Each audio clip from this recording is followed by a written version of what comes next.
রথযাত্রার দিন পার্লার ওপেনিংয়ে আমার কাছ থেকে নেওয়া হলো পোলাও আলুর দম কম্বো।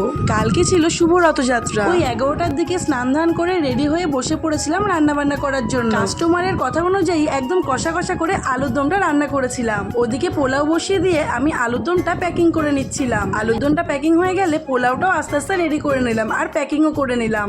আচ্ছা, এই কম্বোটার দাম কত হতে পারে তোমরা আইডিয়া করো দেখি। ব্যাস, তারপর সমস্ত কিছু রেডি করে আমি নিজেও রেডি হয়ে এলাম আর মা আমাকে সমস্ত কিছু গাড়িতে তুলে দিল।